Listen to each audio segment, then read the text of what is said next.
Hello! Today I'm going to walk you through why Final Fantasy is the best RPG anthology ever, even if there have been a few chaotic mistakes. I'll only be talking about the main series games, with a few notable exceptions. According to the developer, Square Enix, this franchise started with the release of Final Fantasy on the Famicom in Japan in 1987. It was released in North America on the NES in 1990. Daiji Fuji wrote that it was a huge commercial success and is considered one of the most influential role-playing games ever. Since then, there have been 15 main series games and well over 100 sequels, spin-offs, and branded subseries. According to Statista, as of January 2021, the franchise has sold over 164 million copies worldwide. Akitoshi Kawazu from Square Enix noted in an interview with OneUp.com that Final Fantasy I incorporated elements from other RPGs at the time, including Dragon Quest, Ultima, and Wizardry. However, it brought a few new things to RPGs which would become mainstays, including enemies having weaknesses and resistances, your party on the right with enemies on the left, and a minigame where players did a slide puzzle. You pick 4 character classes and play them through the game with a possible class promotion. The available classes are classes that reappear throughout the anthology. Warrior, which upgrades to Knight, Thief, which upgrades to Ninja, Black Belts or Monk, which upgrades to Master, and White, Black, and Red Mages, who upgrade to White, Black, and Red Wizards, respectively. It introduced the ideas of crystals of Earth, Water, Fire, and Wind, which became common themes throughout the anthology. Far from being the final game in the series, there have been a lot of stories around where the name came from the creator saying he would quit the industry if it wasn't a success, to the company Square possibly going bankrupt as it failed. The creator, Hironobu Sakaguchi, said in an interview with Destructoid that the main reason was that he wanted the game to be abbreviated to FF in Latin script, so it could be Efu Efu in Japanese. Originally the name was Fighting Fantasy, but there was a series of game books that had been released with that name. We follow 4 warriors of light who are trying to light the crystals that they hold. They defeat 4 fiends and finally must fight an entity named Chaos. We find out that there had been a cycle happening for eons, where warriors have come to kill Chaos and fail, only to have Chaos be sent back in time to restart the cycle. In the prequel, Stranger of Paradise, Final Fantasy Origin, we find out through an M. Night Shyamalan twist that the Warriors of Light are the first who haven't been playing against the stacked deck, and the 4 fiends and Chaos were the actual protagonists who wrote the cycle, not the Warriors of Light. Final Fantasy II was originally released only in Japan. You control Firion, Maria, Guy, and Leon, who are part of a rebellion against Imperial forces. They defeat the Emperor, who turns into a dark demon and raises a castle from hell, forcing them to travel through the underworld to get to him and defeat him. A remake later added a new storyline where side characters who die during the game travel through the underworld to fight a light version of the Emperor, whose soul was split. By killing both at the same time, the evil Emperor was finally defeated. As mentioned on Wikipedia, Final Fantasy II introduced many notable elements which would become mainstays of the series, including chocobos, which are rideable birds who run fast, and Cid, who appears as a different character in many Final Fantasy games, who is often an airship engineer who helps move the story along. It also introduced dragoons, which occur throughout many other Final Fantasy games. According to Roshan and Vitaglione, Final Fantasy III also featured some new elements, including characters being able to change classes, special abilities for each class like jump and steal, and the ability to use special abilities out of combat, like opening doors. This game also introduced summons and Moogles, which became integral to many later games. We follow 4 orphans called Onion Knights, who find a crystal which bestows upon them some of its power. They find out that they must restore balance to the crystals of light and darkness. Eventually, they free Warriors of Darkness, who had restored balance to the world thousands of years ago, when light threatened to overtake the world, and are able to defeat a cloud of darkness to restore balance yet again. Cassavant from GameSpot writes that Final Fantasy IV, released in the US as Final Fantasy II, is considered by many people to be one of the greatest video games of all time. It included a much more dramatic storyline, one of the first video games to really play on people's emotions with the story. It introduced active time battling, which would be used in many subsequent games. The graphics and sound were fantastic compared to the previous titles due to the 16-bit SNES. Pally, also from GameSpot, writes that it also uses the SNES Mode 7 to allow a bird's eye view for the airship. In Final Fantasy IV, we follow Cecil, a dark knight who is colonizing the world for his home, the Kingdom of Baron. He had been tasked to steal crystals from other kingdoms. Eventually his conscience gets the better of him when he's ordered to destroy a town full of summoners. He then travels the world and fights 4 fiends and saves the 4 crystals. Cecil becomes a paladin and then is forced to go underground to save the dark crystals. Eventually the crystals are stolen from them to power a whale ship to go to the moon. We find out that Cecil's father was from the moon, and that Golbez, the antagonist, was really a pawn of the real antagonist, Zemus. A giant robot starts to destroy the Earth, so they go back and defeat it, then head back to the moon to kill the real big bad. Finally, we learn that Golbez was Cecil's brother, and the world prays to help them all defeat Zemus's evilest form, Zeromus. Golbez stays on the moon while Cecil goes back to become the King of Baron. Later releases included new dungeons and powerful armor, and additions to the storyline. There were sequels that continued the story and followed the children of the protagonists. In Final Fantasy V, we follow characters who need to save the crystals because they're sealing a powerful sorcerer from another world away, Exdeath. The party beats him after he is released and celebrates, only to find out he's not really dead, and he can now control the void and reality. 2 worlds that were separated become united, and the heroes can gain access to stronger powers to defeat Exdeath. They then defeat Exdeath, who has another form which wants to destroy reality itself. He gets beat for real this time, and the heroes seal the void and everything is great again. Isler at IGN notes that Final Fantasy V was the first to feature extra media in the form of an anime. It was set 200 years in the future, following the descendants of the main characters.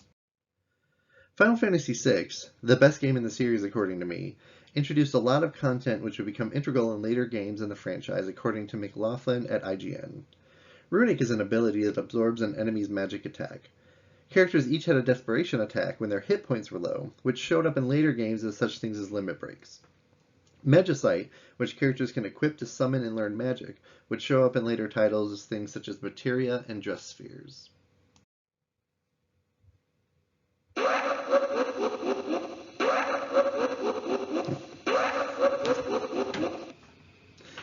We follow various characters through the world as they are fighting against an evil empire.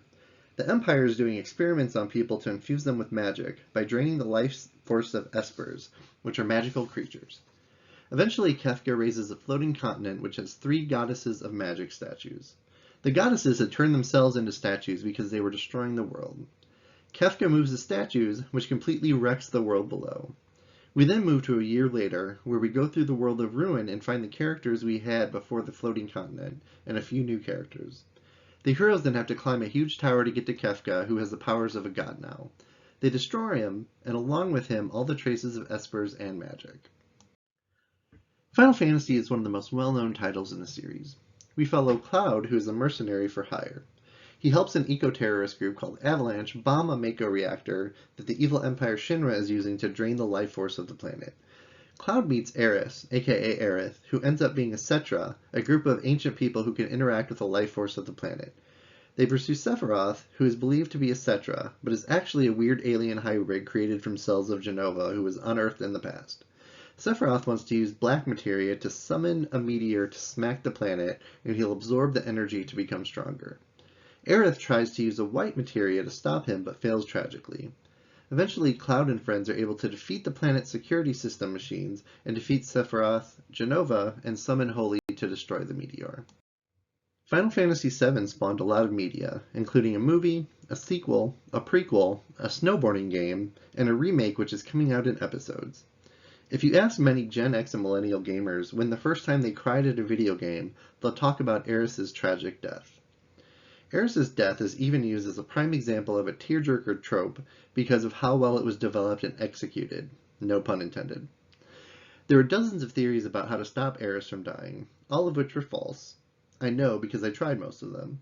However, the most recent remake appears to be leading up to being able to save Aerith. Final Fantasy VII has made dozens of lists as the best Final Fantasy game, and even the best video game of all time. Final Fantasy VIII follows Squall, who just finished his seed exams to become a mercenary for hire. Notice a pattern here? The plotline is convoluted, but there are sorceresses who may be good or evil, but are mostly evil. When a sorceress dies, she must pass on her power to another woman who can handle it. There's an evil sorceress called Ultimecia who wants to compress time and space into a single point. The group finally beats her and eventually watches her go into the past and transfer her power to the person who ran the main character's orphanage as a child, and the first sorceress that they fought. According to the LGBTQ video game archive, there is some speculation that one major sorceress, Adele, is a man. She is referred to as she, her, hers pronouns, but her body is masculine.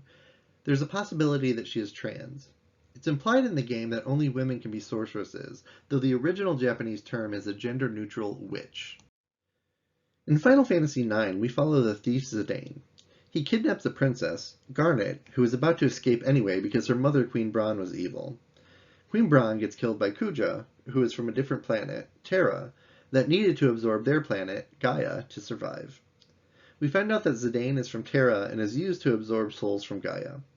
We find out that Garland limited the lifespan of Kuja, so he destroys everything, including Terra. Then Zidane and friends kill Garland and Kuja and return home. Another sad death from the series is an implied death. Vivi, the Black Mage character, was created and given a 1-year lifespan, like other Black Mages in the game. In the prologue, he's not present, so presumably his 1 year was up. Final Fantasy X is an extended game of water soccer called Blitzball. We follow Titus, who we find out is actually a dream of the faith, people sealed in stone who want to defeat a force called Sin that is wreaking havoc. Yuna is a summoner who is the only hope. She collects Eons, known previously as Summons or Espers, to be able to defeat Sin. She eventually defeats Sin, and the goddess who is behind it, and wakes up the faith, which means that Titus disappears. Wikipedia notes that this game made some notable changes, including changing the ATB to a system where the game pauses while players choose their next action. Also, summons in this game, rather than showing up and doing one action, stay on the field and replace the party for a time. The game also had a large sequel, Final Fantasy X-2, which follows Yuna as she tries to find Titus. Final Fantasy X also features the most iconic sound in any video game ever.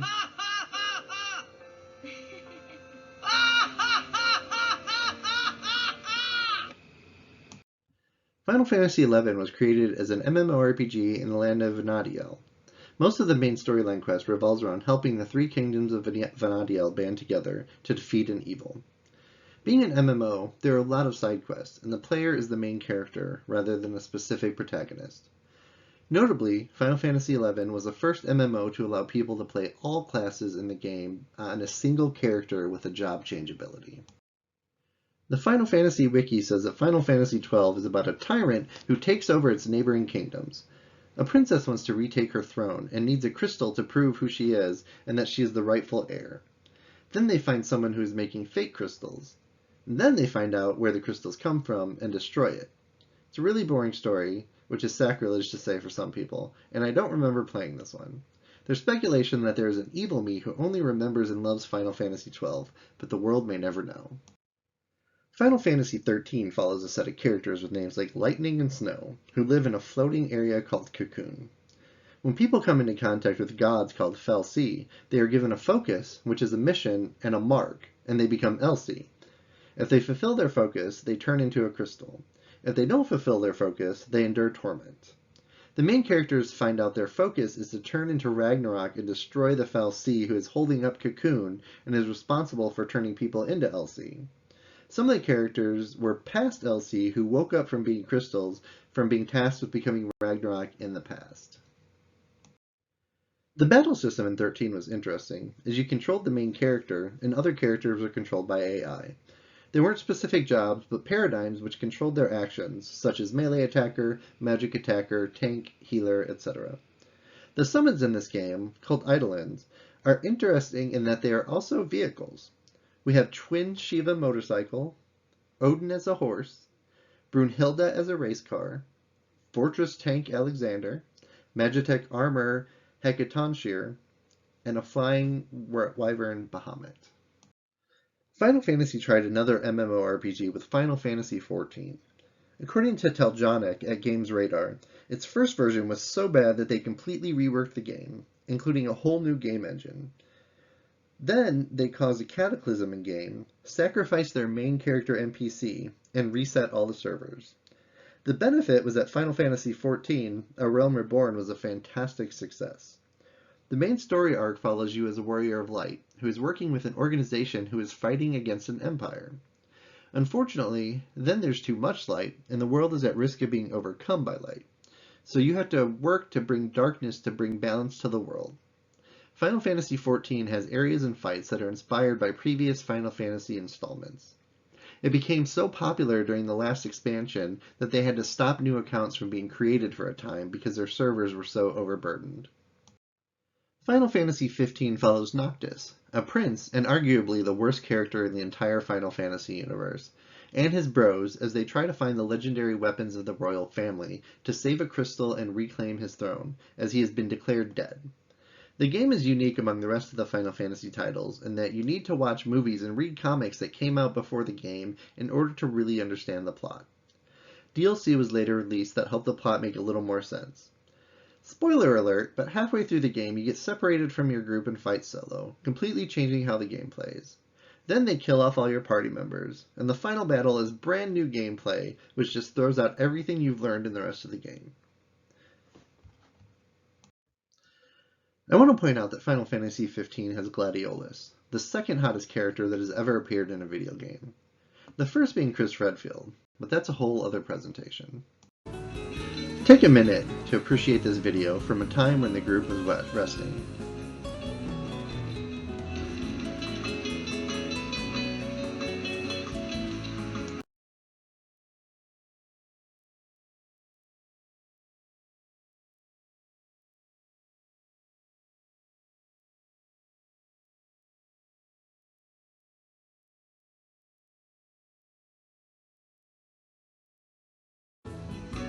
And this video.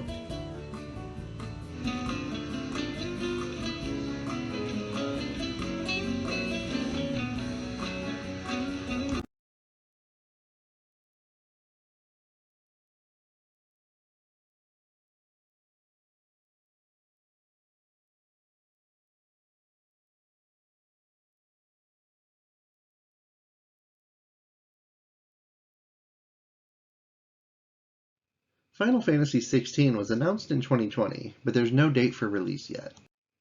Now that we've covered the games, their evolution, the series' contributions to the genre, basic gameplay, and some huge, massive mistakes, I wanted to talk a little bit about how the series has been a huge part of my life. I was a weird kid, and it was hard for me to make friends. However, some classmates heard that I was good at video games. They were stuck in the Marsh Cave, a notoriously hard dungeon in Final Fantasy I. They gave me the game and asked if I could get past it. At the time, the idea of farming for money and levels in a game to get stronger wasn't really common sense yet. People assumed if you could get to a part in a game, then you can beat it. I farmed some, got stronger, and beat the enemies in the cave. It was the first time I was able to make friends as a really weird kid. I was playing Final Fantasy VII when I realized I was gay. I was also listening to Spice Girls, which is what actually was a catalyst, but I still remember Final Fantasy VII when I think about it. Final Fantasy VIII came out just after my 19th birthday, and I took my first week vacation from my job at Blockbuster to play it. I met my husband online, and one way we spent time together before we got together in person was playing Final Fantasy XI. We later played Final Fantasy XIV together as well. I'm currently playing Chaos Mode in Stranger of Paradise Final Fantasy Origin. Final Fantasy has been a huge part of my life. I hope you've enjoyed the recap, and if you haven't played them before, I hope you pick one up. The first 6 have just recently had a pixel remaster come out on Steam. Many of the other ones are available on different platforms. They're well worth the money and time required to play them. Well, most of them. Chaos!